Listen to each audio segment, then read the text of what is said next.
I personally, in my own work, I will not have an intake via telehealth. I want to make sure they can come in, and I'm a little old school where I think, there's certain things that people feel. You may feel a comfortability in front of me that we may not be able to capture electronically. I think it is really important to see a clinician, at the very least in telehealth, if you're going to be there, be present in Zoom or in person if you can, and physically see who you're working with, ask questions. I would even support making a list. Like if you have there are lists online. Sometimes you can Google things like things to ask my therapist in the first session. Take a little checklist with you.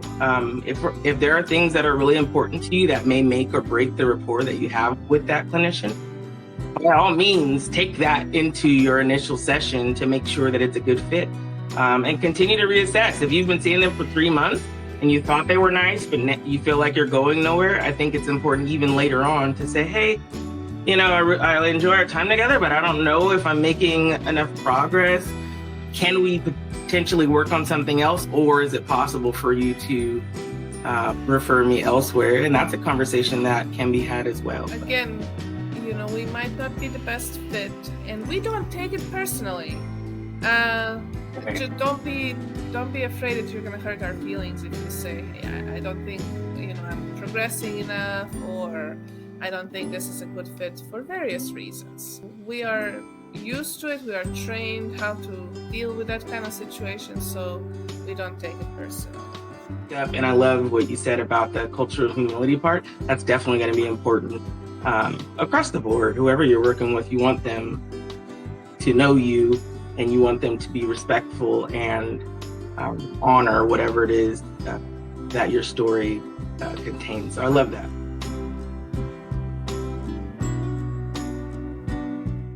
Absolutely. There's a lot of forms. There's like art therapy. We have an art room at our agency where, now, mind you, I'm not a good artist, but I do love the notion of art therapy because it can be extremely expressive when words are not necessarily able to be articulated. And I think art therapy has a lot of interventions that allow even really little children to communicate something that they may not necessarily be able to articulate verbally. There's things like music therapy, which I'm not well versed in, but I have had a little bit of training in that field, and I think it ranges in similarity to how art therapy provides a nonverbal way to communicate certain feelings and experiences. But I'm definitely aware that there's a world of therapy out there outside of talk therapy, for sure. I'm slightly familiar with equine therapy using horses. The horse food. Yes. As well as I'm really excited about this fairly new approach called ecotherapy. So providing therapy in nature or using nature as a therapeutic agent. Okay. So that's something I'm researching right now, and I'd love to learn more about it. Okay. I've never heard of that. That's intriguing. I want to go outside and lay in leaves and talk about feelings. That sounds delightful. So I'm going to add that to my research list.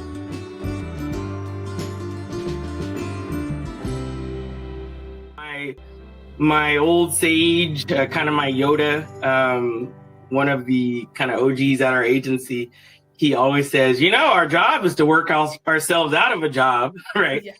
So the whole idea is to support people to help process things, perhaps trauma, but to find a baseline in their life where they can exist without necessarily having ongoing therapy. I think that's the goal, at least for me, for all of my clients. So hopefully we can grant you the tools to do that over the course of therapy. We always set up a plan at the beginning, and usually we'll identify specific goals or objectives. At our agency, we go for 1 year is usually the initial client plan. I'm not sure if that is a universal thing. So there's some sort of metric that we have to determine when we might be approaching the end of therapy. Sometimes, though, we might meet those goals and they still might feel like they're struggling with things. And so at that point, we just revisit and assess. I've had clients that will take a break sometimes because I don't think that you should go to therapy necessarily every week for 10 years. That can be a I do think it's a subjective thing. We do have to devise a plan according to each client's needs. But I think once goals are met, or once they're able to process things and not having really big interruptions in their day-to-day life, I think that usually signifies when the therapeutic relationship is coming to a close. And it's a happy thing. It's kind of bittersweet sometimes, but it is a really positive thing. Absolutely. And the length of therapy really depends individually too. I've had clients that have seen me for 2-3 sessions, for a specific, very specific issue. And they were like, oh, I feel better. I've got the skills that I need. I don't need you anymore for now. And Right. then I've had clients who I've seen for several months. And it really depends on the client, again, and your treatment goals. But like you said, it's really important that we teach our clients skills, that they have the tools necessary so that they can regulate emotions, Right. or deal with behaviors in a way that is not dependent on therapy, but that they can do it in their own lives independently, or with support of their family and friends. Right. Ideally, yes. Yes.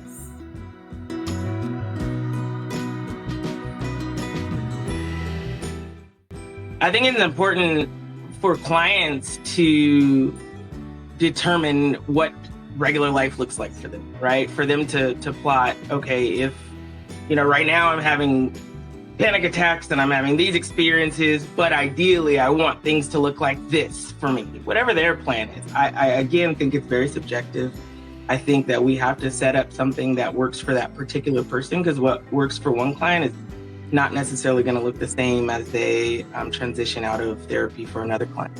Exactly. And I often hear this question, whether a person can ever recover from a mental health disorder. And I say absolutely yes. Sure. And what that looks like, though, it really varies from individual to individual. Again, you are the expert of yourself, and you establish therapeutic goals that you work with a therapist, and you, with your therapist support, you will know when you are ready to end therapy or put a pause on therapy, and you will feel comfortable implementing what you learn into your everyday life.